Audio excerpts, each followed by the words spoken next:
Did Einstein ever serve in the Navy? One might think not, given his long-term aversion to all things military. This started as early as a child of 4, when Einstein wept at the sight of Prussian men in Munich forced to wear ridiculous military clothes, marching in unison at the Royal Guards parade. At the age of 15, in 1894, from Munich he left Germany, and 2 years later renounced his German citizenship, thus avoiding German military service. For 5 years he was stateless. Then in 1901 became a Swiss citizen living in Zurich. But this made him subject to military conscription in Switzerland, so he had to undergo a physical. He was deemed unfit for duty due to flat feet and varicose veins. There was one instance where, against his will, Einstein was forced to wear a military uniform for one day. It was April 6, 1911. As part of the ceremony for him to be invested as professor of theoretical physics at the German University at Prague, he was required to dress in a ceremonial Habsburgian military uniform.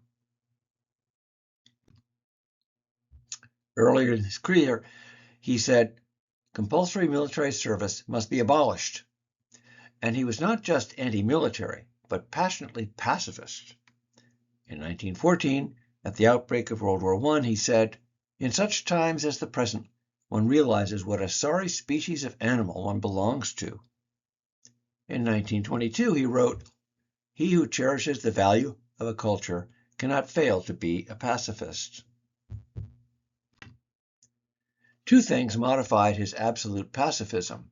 The first was the rise of Nazism with its attendant atrocities against Jews, along with the outbreak of World War II in September of 1939. He pointed out that exceptions has to be made if a hostile power threatens wholesale destruction of one's own group. The second thing, on October 1st, 1940, Einstein became a U.S. citizen. So now he took the attacks personally. His pacifism was now modified to incorporate the principle of self-defense. In 1942, unexpectedly, Einstein's new mindset met opportunity. As is well known, the U.S. was caught flat-footed when World War II erupted. It had demobilized after World War I and had to urgently revitalize its military. Unbeknownst to Einstein, the U.S.'s submarines had serious problems. Among other things, many of its torpedoes were duds. And alarmingly, many torpedoes turned 180 degrees around and struck the originating submarine. Enter Stephen Brunauer. He was a research scientist recruited into high explosives development in the Navy Bureau of Ordnance. By 1943, the Navy had still not solved the torpedo problem. At a major naval conference, it was agreed to pipe on board the best and brightest scientists in America. So they convened a Navy research conference on high explosives. One person suggested Einstein.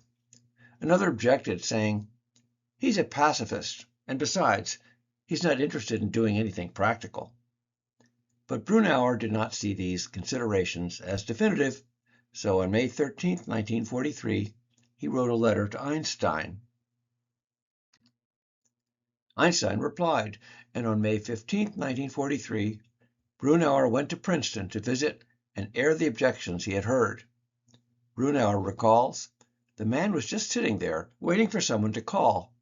He felt very bad about being neglected. Einstein said, people think I'm not interested in anything practical, but I was working in the patent office in Bern, and I participated in the development of many inventions. It is little known that Einstein was not only granted 143 patents, but in his time at the Bern Patent Office as a patent examiner, he had reviewed over 14,000 patents. Then Brunauer said simply, that's fine, you're hired. And they both laughed. but there were still hurdles of Navy regulations to be overcome. What about his security clearance? After all, in 1940, he was denied security clearance for the Manhattan Project. J. Edgar Hoover was convinced he was a communist, but the Navy didn't care. What about his refusal to work in Washington? He got a pass on that. Brunauer and others could simply commute to Princeton, armed with secret papers. What about a title? Lieutenant? Captain? Admiral? Nothing fit any naval experience. They finally decided on consultant. What about his pay? Would the most important scientist in history be too expensive? The Navy offered him $25 a day. Einstein said, okay. No worries for cost overruns in those days. What about a uniform? The Navy let him off on that one. Think of the savings. What about his hair? The military was so strict on that. The Navy decided to let him off the hook on that one too. He had the distinction of being the only World War II Navy man with no buzz cut. What about facial hair? In World War II, the Navy allowed trimmed beards and mustaches, but they drew the line on mustaches that could not, under any circumstance, extend below the upper lip. Einstein's mustache did extend below the upper lip. This noncompliance might have sunk the entirety of his seamanship. In the Navy's infinite wisdom, they let this pass. Brunauer, and later Robert Finkelstein, and then George Gamow, visited Einstein every Friday. Einstein's job was to leverage his knowledge of shock waves, detonation theory, and magnetism to improve the Navy's torpedoes. He strove to optimize the destructive power of torpedoes by engineering them not to strike naval vessels amidships, but under the hull, and enable the triggering mechanism to operate in thousandths of a second. Einstein did not utilize laboratory equipment, measuring devices, or testing explosions on the open seas, just these two simple tools. Einstein's tour of duty was from 1943 to 1946.